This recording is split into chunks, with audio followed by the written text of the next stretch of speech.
men cheat, just accept it. What?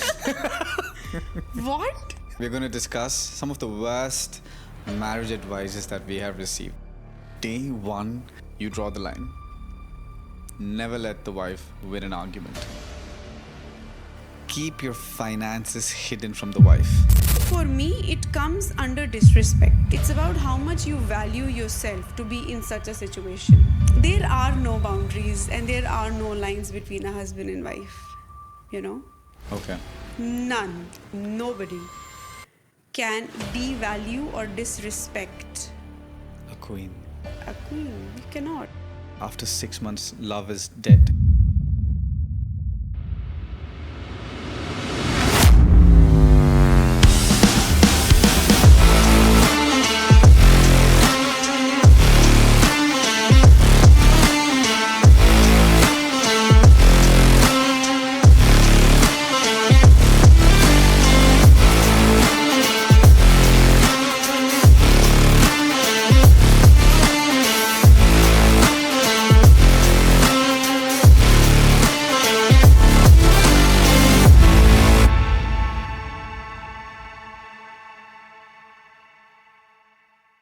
Okay, so another beautiful day, another beautiful episode. Afternoon. Beautiful wife, beautiful life.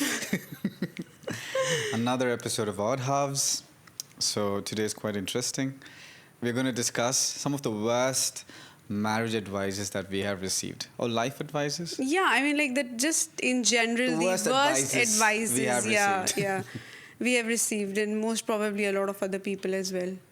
Yeah, so I think before marriage, one of the first advices I received is day one. Okay, day one, you draw the line. Never let the wife win an argument. Wonderful. So, did someone actually tell you this? We're discussing bad advices, right? So, day one, whoever draws the line wins. I mean, if you let her win on day one, that's it. That sets the tone of your life, your relationship, your value, your respect, everything. So, day one, okay? I am so interested to know who told you this. You'd be surprised. You'd be surprised. It's not only my friends, it's her family as well also told me. It's like, no, let's not talk about us. This is in general. This is like everyone. I'm pretty sure who's heard this, who's listening to this podcast, would have heard this advice. Day one, whoever controls wins. She's going to try to get her control. You got to win. Oh So- my god, I'm literally feeling like blah. So as we're what are your listening thoughts? to this. What are your thoughts? First, tell me your thoughts about, like, what did you think? It's funny. Someone thinks that they're going to win an argument with the wife. That's hilarious. That's hilarious, right? Yeah. So funny, so funny. I don't think there are any. This is it's marriage. It's not war. So I don't think. If we win, we win. If we lose, we lose. So Yeah, there is no victory or failure. We are one. So winning or losing, it's with you. Oh, that is so sweet. So- And that is actually true. But if we look at it from another perspective, emotional perspective or a psychological perspective, I think that if you let the woman win, okay, let's for discussion purpose, let's put it this way, how I look at it, that if you let the woman feel from the very first day that she has a voice, she is safe, she is protected, and you are the person for which she left her entire family back home and she's there with you, I think that is going to set the tone very beautifully, actually. I think she's gonna be, from the very first day, you will probably achieve something that a lot of other people cannot. It's like that harmony, that synchrony, you know? I think that's beautiful. Yeah. I think that is the core, making her feel safe, because at least this is how it's supposed to be. A daughter feels very safe with her father, Yeah. and that's her safe space. That's how it's supposed to be. I know in many cases it's not. And when she comes to this new man or this man, I think the biggest challenge of any man is to make her feel the same way, make her feel safe. Not the same way, Yeah. but safe. No, but should be a two-way street, you know. A woman should not be unreasonable also, because these days a lot of girls are being taught to kind of go to their in-laws and get married and set the power dynamics. So I think it should go both ways, you know. The first day you cannot just go ahead and be that brat. You know what I mean? I think it's just both ways. Yeah, but yeah, it's like, really, guys, stop it. It's 2026. You need to stop with this particular advice. Yeah. Okay. So the next one is quite interesting. So you'll have to classify it's good or bad advice, but happy wife, happy life. I'll tell you my issue with this statement. Okay. Yeah. I could feel the issue from like there. No, I can feel the vibe. I can feel it. But no, please go ahead. See, I'll tell you This is a safe space for you. Go ahead. Yeah. So my issue with this statement is that a lot of men, or let's be talking about boomers and Gen X. Okay, I'm not talking about the future generation, because I feel like the Gen Z, Gen Alpha, a lot more emotionally expressive. Talking about the previous generations, they've always believed that men don't have a say in a relationship. You know, our job is to just, we don't have a say. Yeah. So my problem with this statement is happy life, happy wife, happy life is, where is the man? Shouldn't happy life be if both of us are happy? Now I'll tell you something. Nobody talks about a man's happiness, sorry. No, for sure. Okay, so I'll tell you something. See, I personally don't know the origin of this statement, but how I would like people to perceive it is, happy life and happy wife means, or I would like it to mean, that the entire house to which you come back to as a man runs on a woman's energy. You understand? It's basically, what I feel it expresses is that if you want to come back to a home that is happy, that is sane, that is beautiful, that is calm, you need to take care of your wife. But why isn't there a statement called happy husband, happy life? A husband is dependent for happiness, emotions and everything on wife. Mostly. So if your wife is happy, she's taken care emotionally, she's taken care physically, or I don't even mean materialistically, because I have seen happy wives and happy lives of men in pretty moderate and pretty basic setups also, and that is because when they come back home, it's just how a man is designed. Don't you feel happy when you come and you see home? 100%. You know, and you see the house is fine, I am good, I'm not having a breakdown. You know? Best days. You see, there is your answer. That is why it's happy wife and a happy life, because the whole energy that you want to kind of like mirror or reflect, and the energy that drives you outside the house comes from the woman in the house. So you need to take care of her. That's pretty much it. Yeah, There's no other option. No, to a very large extent, I agree to the statement, because when they're happy, I'm happy. Yeah, and for the men who don't feel this and they want their own sort of happiness and they don't want to, I mean, those dynamics for a relationship are different. They are not that powerful dynamics that we are talking about. You know, that's something really different. Then a man and a woman need to have their own set of things from where they derive their own happiness, they derive their own satisfaction. Could be good, could be bad, you know. Okay, so I think we're clear on that. I think. Yeah. I mean, like, I will not perceive it any other way. It's not like that you are gonna sacrifice everything and just gonna be like a servant for the wife. You know, it's something that is very deep. It has a meaning to it. True. You know, you need to True. take care of that woman who builds the entire atmosphere of the house, and it directly affects on your kids' mental health. I've seen a lot of these memes, of these videos, funny videos of these Yeah. husbands washing dishes and doing the laundry and everything. Why is trying it to funny? make- It's not Why? funny. No, why it's is not it a funny. meme? Yeah, why? Just Yeah, normalize seriously. it. It's not Yeah. like that you wash dishes. I used to but wash like, dishes. Used to. Yeah. That's the used to. But like my point is, why Yeah. is it a meme? True. Which reminds me, I was the other day watching some stand-up comedian. She was a lady, and she Okay. was I don't want to tell her name. Okay. And she was sitting in USA at a very prime morning show, and she was literally saying the same thing. It was everyone was laughing, having a laugh on it, and all the wrong things you can tell about your marriage and your husband was the center of the joke. Like why is it a meme? Which brings me to my next question is not question, okay, advice. You should never discuss with your spouse everything. Never. So should there be lines, should there be boundaries between privacy and secrecy? Like, we should not be discussing everything with the spouse. There should be some lines and boundaries. Oh my goodness. This is such an absurd question. And I'm like literally, I have so many bad words to use here.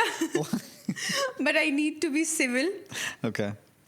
See, listen, I'm going to put it Okay, put it out. very mildly. Okay. Like, when you are with your wife and see, there are no boundaries and there are no lines between a husband and wife. Okay. None. So, I hope that people are getting and you're also understanding that what I'm trying to get to, Yeah. if you do not have any privacy when it comes to other things, then why there is like this double standard? Because of intelligence levels, maybe someone is not capable to Intelligence handle. levels? It could be both sides, like maybe Yeah. some people are not able to handle or process certain information. So and they'll end up ruining No, I don't think something. so. No, I don't anything. think. See, anything that can ruin your relationship and you are trying to hide it is bad. It's not good. Okay, then let me just double this down. Okay, make it a little more spicy. Okay, Mm-hmm. keep your finances hidden from the wife. Okay, so I'll tell you what happens then, okay? Yeah, Okay. so I'll tell you what happens Yeah. then. So if you hide your finances from the wife, then Yeah. she is in this delulu lala land. That she is completely oblivious to what she's supposed to do. Ah, You understand? And because men in general, kind, good men with good brought up, which is like, 80-90% of the men, they have learned this from their fathers to kind of like, don't say no to your wife, and like, you're the provider, how can you not afford something? They always overplay. They always over exaggerate how much they have and how much they tell the family. That does not end well. And it's not even the woman's fault. Because she is in the la-la land that you have shown her, that you have expressed to her. If you come clean and sit down and understand with your wife, trust me, a woman that can handle kids, that can handle childbirth, that can handle a kid's schedule 24/7, trust me, can handle a bit of a finances or financial struggle. Or at least she has something in her mind. She knows where to draw a line. Because nowadays I see this in so many marriages, especially the kids in their, late 30s. I would say late 20s, getting married now. And the boys have this,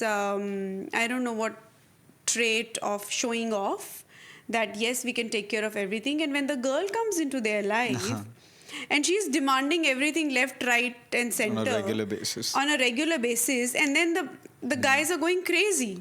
And then the marriage dips. And then the marriage dips. Yes, it is, because the woman, and nowadays, because it's very common that the kids know each other before, and it's like, love arrange mixed sort of a marriage. It's a disaster, because the woman is like this oblivious being, Yeah. and she comes into the house and she's like, what?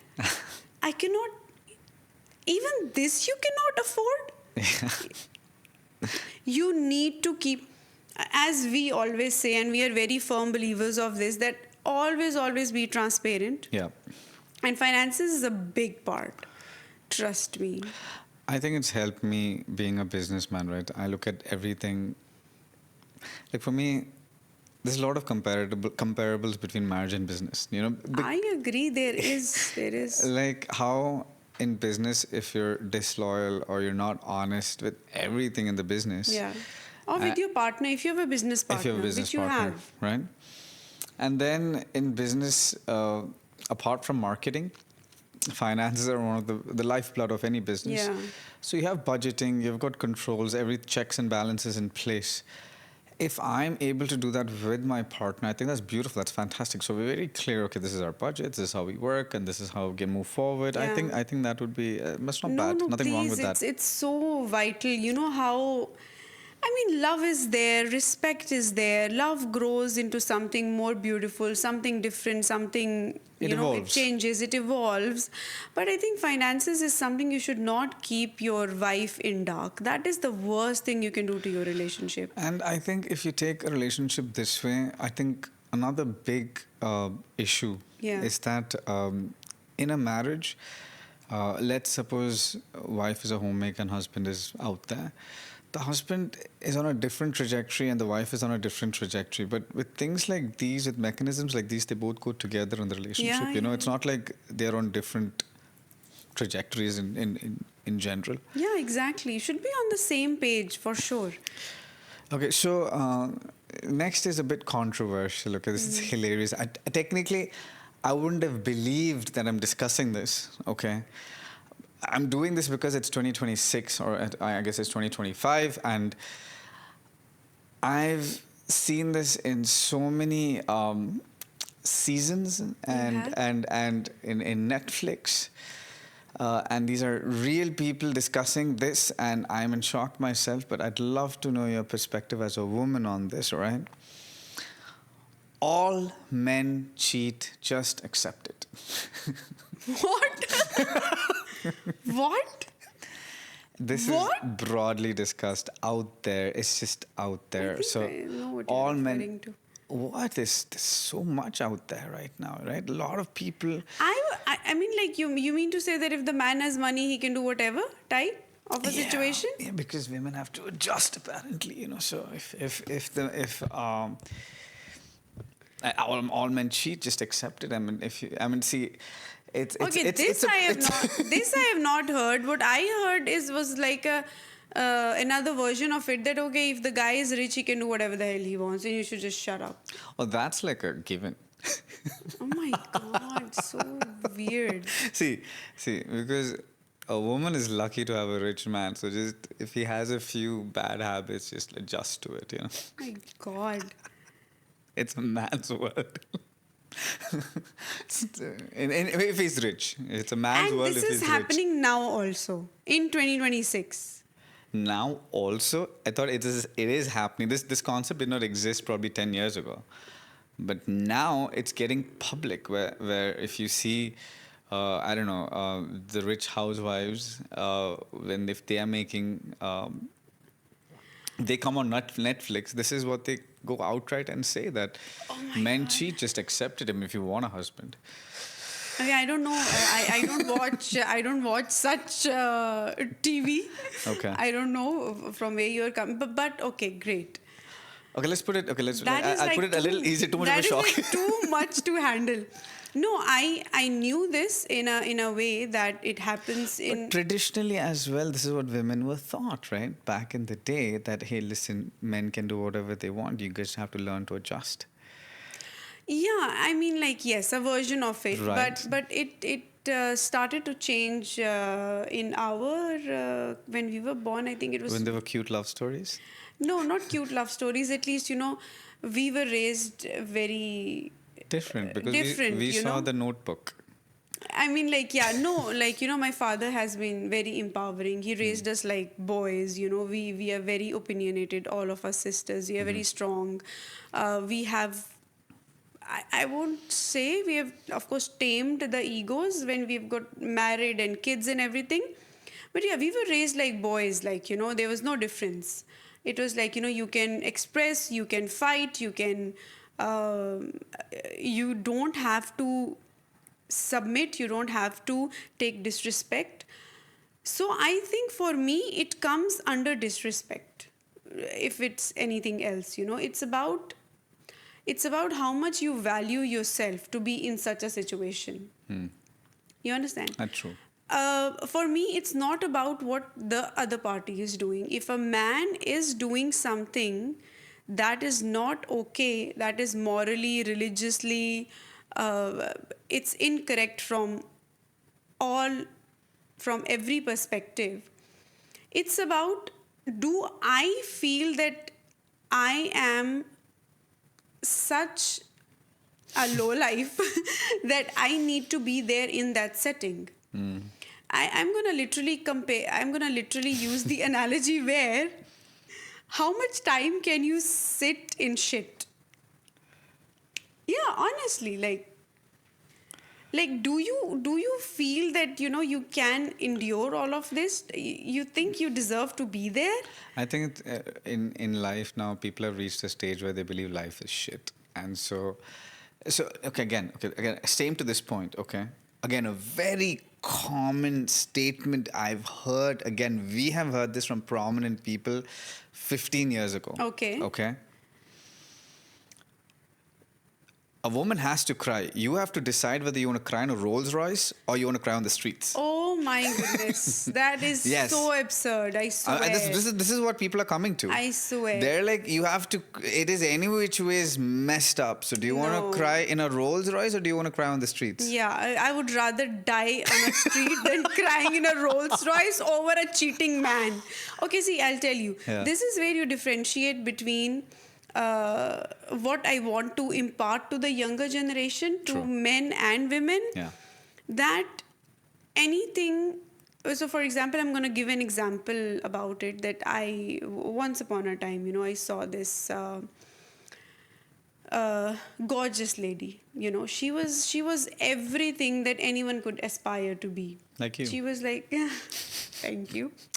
But like, you understand what I mean? Like, she was like perfect woman, hand drawn by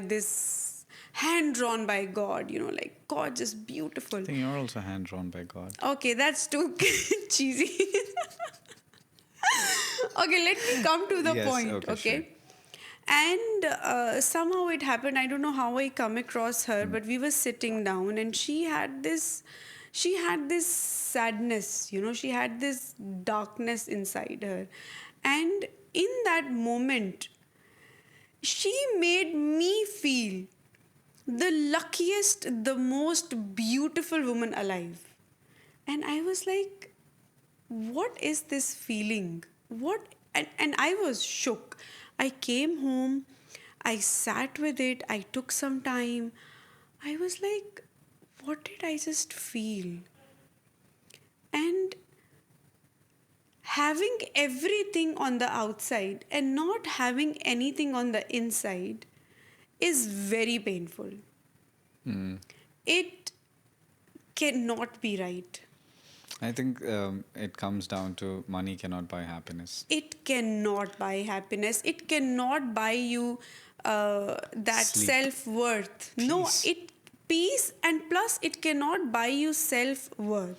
I think these people, maybe the first 10 years, or maybe the first few years, they might find themselves smart or successful. But maybe if they manage to survive a decade, they'll realize that they've lost themselves completely, and then their entire life goes in searching for themselves again. And once you lose yourself, you're just a shell.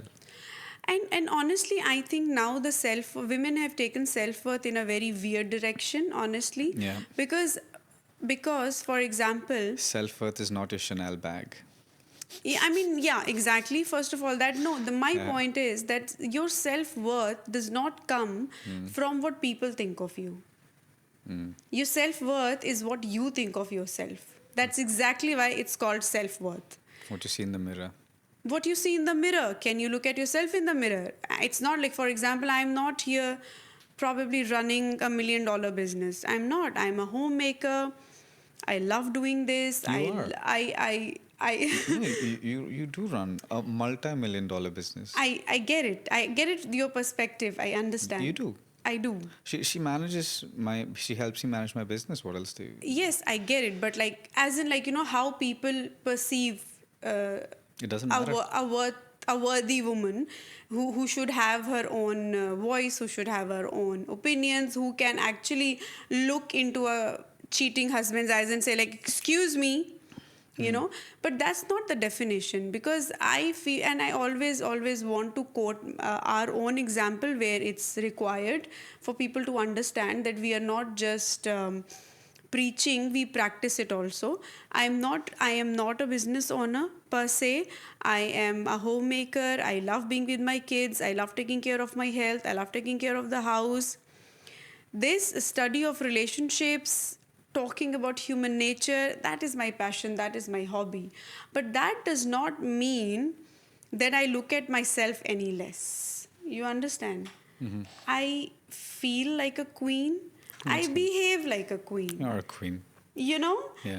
It is what it is. Nobody, and when I say nobody, it's nobody can devalue or disrespect A queen. a queen. You cannot. And that is what Are you a queen? Do you feel like a queen? If not, maybe in the wrong relationship. yeah, you should. I mean, no one should be no one should make you feel sad or worthless from inside. How much ever you have jewels on you, how much ever you have back in your walk-in wardrobe, how much ever you have the things that you're counting, how many ever with your every dress you have a matching car. But if from inside you're a shell, you feel worthless, and two people can come and tell you, like, for me it's all worthless, but you do you. Coming to my next controversial point. Please don't hate me for this. We're just discussing. We're just discussing. Don't marry a career woman. Because if she wears the pants, then there are two pants in the relationship.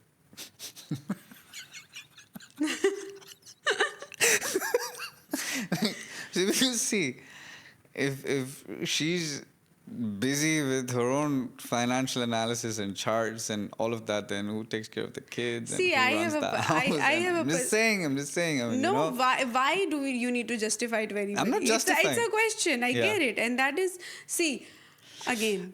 So the point is, so my perspective is, does career ambition come in the way of a beautiful marriage or a marriage relationship? I'll tell you something. That is subjective. You understand? That is, see, for example, for me, how I look at it is that you are two mature, grown people. A man should know what he needs, a woman should know what she needs. Some men are very driven. They want a partner who is like, shoulder to shoulder. For how long? They don't mind for how much ever long they want. Like Okay. but that percentage is very less. You understand? That is like, we are talking about men who have been through a lot and they understand the dynamics, and they have a very specific choice that this is how they want to build a legacy. This is how they want, or they are too invested in their jobs and works. That is their first love. That is their wife. Like doctors. No. Okay. No. See, for example, I'll make my point, Okay. Like, for example, there are some men who are so invested in their work, who are so invested in their business, who are so invested in their careers, and they want, they I would say they don't have a space for a woman. That is how what I have observed. My personal observation is this. And when a career oriented woman comes in the play, they are like a team. And it's a powerful team, I would say. Their kids are successful, they love it, they have amazing discussions on their dinner tables. It's like, it's a different, it's not for everybody, but it's there and it's great. If you love it, if you want to have such a family, it's great. We have seen family of doctors, family of industrialists, family Lawyers. of businessmen, families of lawyers, where everyone. But how much? It's a very, it's not much, it's a not very, for everyone. it's not for everybody. What if you are saying it from a generic perspective? Then yes, a career woman is not for the weak. If you want attention, if you want a house with a feminine energy, if you want to have a partner, then yes, you should not go for it. Marriage is not for the weak. Marriage is not for the weak. That is so true. That is so true. I think people are gonna get like scared, but You gotta buckle up, man. yes, Gotta buckle yes, up. and then it's like beautiful. If you tell me to go back and do it all over again, I will, in a heartbeat. Aww. That's beautiful. That's I very will. beautiful. I will do it all over again, everything. Okay, so let's go 2 more levels down. Okay. Why are you going so down? Like, I feel like you're too low. Today I'm going a little more lower, okay? A little more below the belt, okay? And then- You're not letting me think about the advices that I got in my Okay, life. so no, The maybe the our next really bad episode, ones. today I have so much to say, okay? Okay. Don't marry someone from a broken home. You're just going to take a lot of baggage for life. I mean, you don't want to handle someone's trauma for the rest of your life. So just don't marry someone from a broken home. Now, thing is, does upbringing determine a person? A tough one, I know. It's not a tough one, It's not? actually. It's very easy, and it's something that interests me a lot, honestly. Yeah. So, She likes handling broken people. no. No, it's not like I like She's handling. an- I like studying them, probably. So Fariha is an expert in handling broken people. So No. if you feel broken, you know who to get to. Oh my God. It's the truth. I've seen this all my life. Okay. She loves handling broken relationships, broken people. I just know. Okay. Okay, see, it's because I think somewhere down the line I feel that yes, if I think it's all women probably. If you see something broken, you have this urge to kind of like fix it. But no, it's my interest in a way, because I want to impart to my kids the knowledge to choose the right partner for themselves. I have understood after we got married that the most important decision of your life that you're going to take is deciding who you're going to marry. That is going to change, make or break the entire trajectory of your life. So that is why I do have an inclination. I am really curious about studying the people from broken family. And to the point that you just said, that, see, I feel that every person has an essence. You keep saying this. Yeah. I keep saying this. Every person has an essence, good or bad, weird, attractive, unattractive. It's something that a person with a sensitive gut would be able to tell.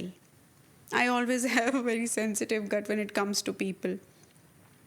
So I feel if you are eligible enough to understand that, if you feel that the person's essence is there, it's good, it's phenomenal, I think you can marry a person from a broken home. So willing to work on a project. No, it's not a project. it's not. I won't consider it a project per se, because The raw material is good, so it could become a nice product. exactly. So if you feel like, if you fall in love, let me put it this way, if you fall in love with a person from a broken home, and broken home can be abusive parents, abusive childhood, could be a sick parent, could be an absent parent, could be, I don't know, an addicted parent. So what happens is, then you need to be in love with the essence of that person. You should be willing enough to sit with them and be on this journey with them. It's not you don't have to take the baggage. You don't have to drain yourself in order to heal them. But having that partnership, being there for the person when the person is evolving themselves, when the person is putting in that effort for the greater good of the relationship, loves you back enough, is trying to do that effort, you have to be there.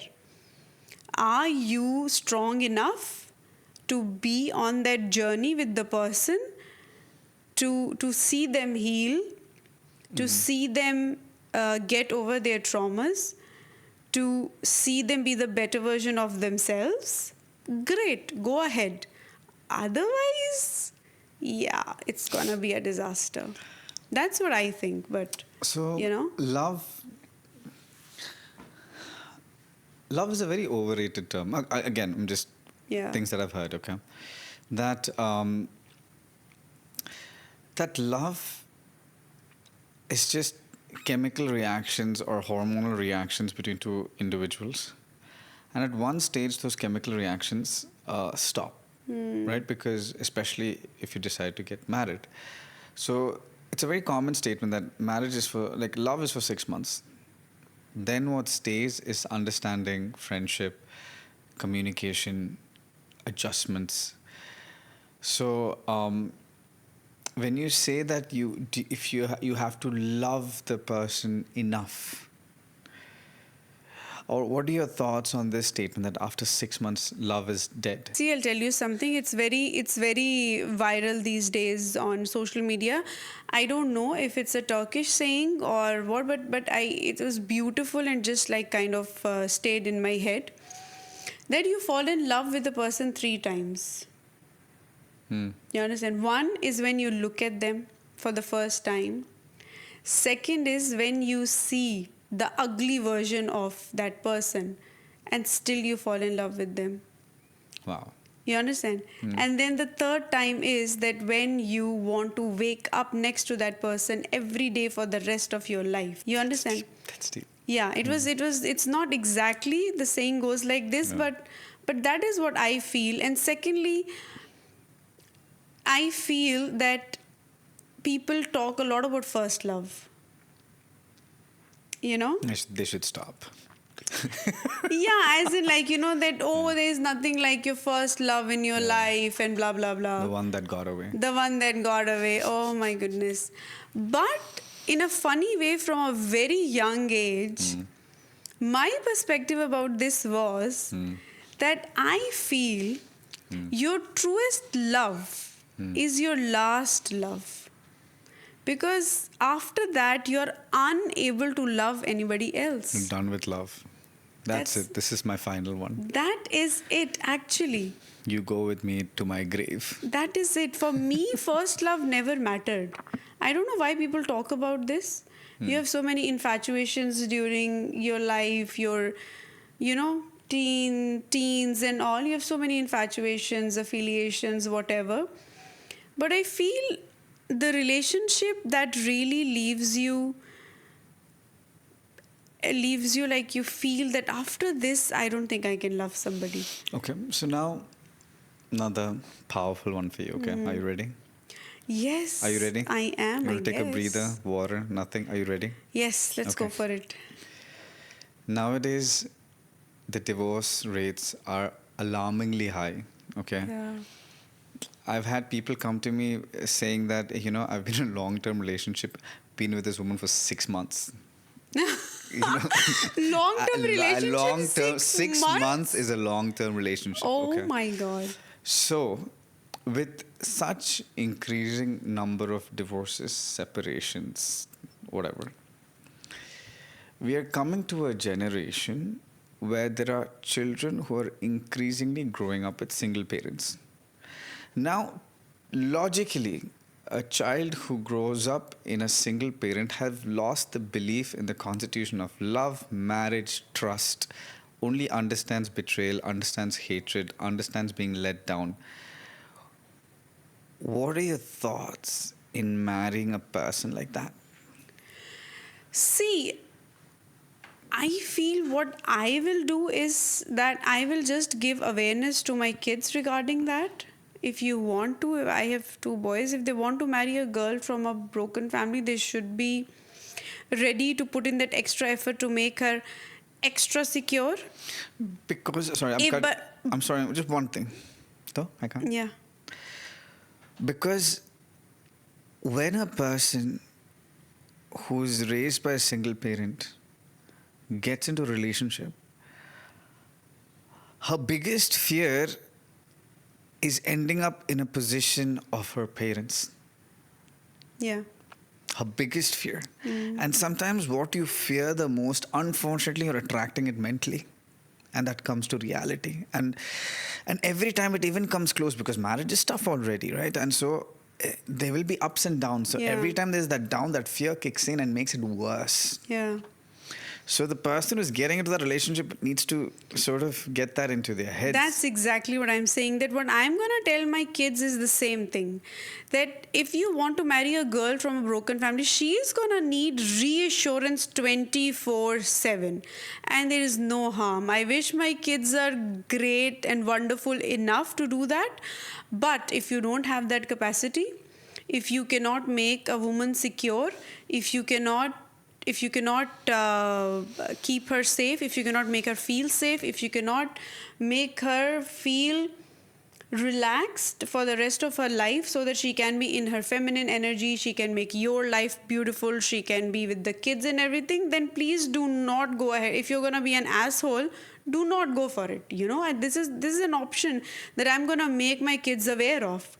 So I think this is something the millennial parents should do now with their kids.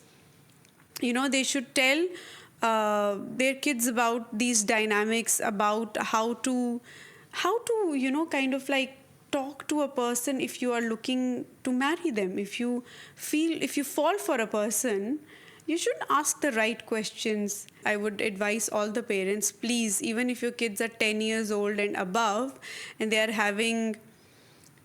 hitting puberty and they want to know about relationships and marriages and everything, please sit with them, have a discussion. There are so many books available now. There are so many, we have a discussion with my kids very upfront.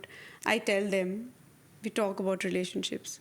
Okay, another thing that is very, I think the advice that just came to my mind is that how much ever toxic or immature or unethical or immoral your family members are, you should stay. You should be there.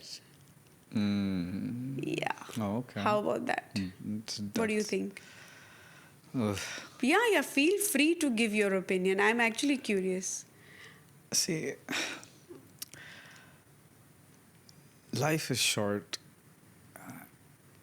I don't have time for toxic people. It doesn't matter. I just don't have time for toxic energy, toxic people.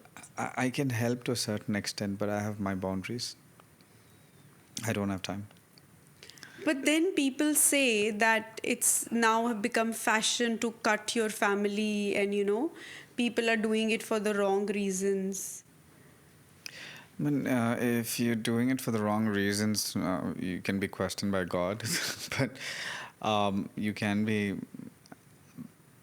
I have a clear principle in life. I do not have space for negative people, negative energy. It's a very clear principle. There's no negotiation for that. Yeah, because no, what my perspective of this was that people consider it as a bad advice, but I think that it's not a bad advice, but it has some limitations to it. For example, by the end of the day, your siblings, your parents, your family, it's there, it's a part of you, Of course, you of know, course. and I'm not gonna say that you need to completely cut off, like, but I would say that you should draw some boundaries. Clear boundaries. Clear boundaries, how much you're gonna communicate, how much you're gonna expose yourself, how much do they know about you, how much you want them to know about you.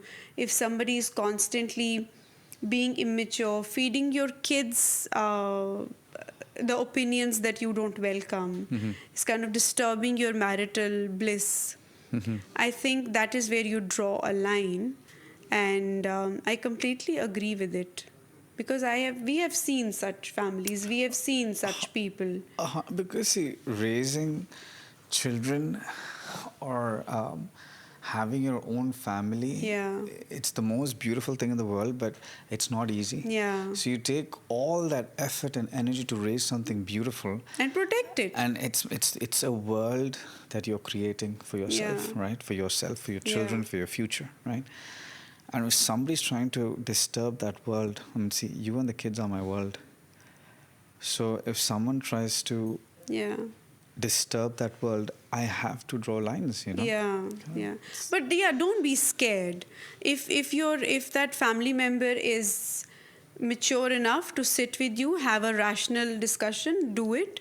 If not, then But this is, I think, another a very extensive topic on which we Absolutely. can discuss and Family. everything. But Family yeah, versus family. yeah, family versus family. But yeah, I think bad suggestions can go up to hours. Don't you think so? Yeah, I have a lot more, but I don't know if you guys want to listen to more. Yeah, Or maybe you can no. leave in the comments. You should let me know. Yes. What are the worst suggestions you have had? Yeah, and if this, because I enjoyed it thoroughly, we'll probably have another episode on further bad advices. I was gonna go into phone passwords, but then I think Oh, that's interesting. Let's do the phone password one, and then we'll sign off. Let's do this one. Yeah. phone passwords are a big thing to the extent where now it's illegal for you to touch my phone. You cannot touch my phone. Yeah.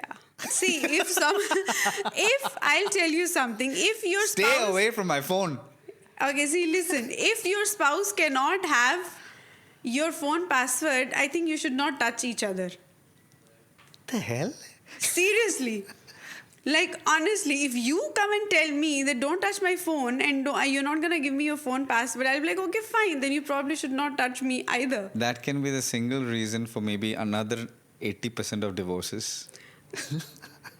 It is what it is. No, for me, for example, as it falls under the same category. See, phone and wife is separate, Yeah, exactly. So you should have, like, I don't know which wife that's going to be. But no, my point is that it falls under the same privacy category that we discussed. Yeah. That a husband and wife have no privacy. They are each other's Everything. everything. That's it. That's it. And if you have the need to hide the password, then probably you need to justify it to me that what's the reason.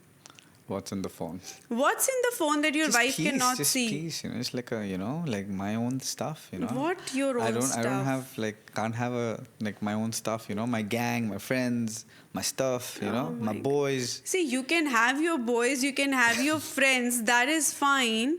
But a phone password, I don't understand. Because now, at least, why women... See, this is not about us, guys. We're just trying to enact something. This is serious stuff. Yeah. I know a lot of friends of mine who do not share their phone, and that is one of the prerequisites of the marriage. That listen, our phones are ours. You don't involve in my phone. I don't involve in your phone. And that is when you hear cases about Red flags. And then there is very dark stuff happening, and it leads to a lot of situations which Red I don't want to flags. get into. Maybe our next episode could be red flags. Yeah, that would be great. Red It's and really green nice. flags. Yeah, that would be nice. Yeah. I love talking to you. I love talking to you too. And it's like, we can go on for hours actually, but As you can we see. are out of time. Got kids waiting. Yeah, we got kids waiting. Literally, my son just called me. So, we Let's did go. it yet again. I think this was fun. I think this was super fun. Yeah. I I enjoyed will this. see you guys next time. Yeah. And I Wait for hope the you red guys flags. are enjoying our Green this flags. little effort of, Yeah. putting Of some love into the world. love into the world, some knowledge into the world. Some sugar and spice and everything nice. Yes. Okay, I'll see you guys. See you. See you next time. Bye-bye. Bye-bye.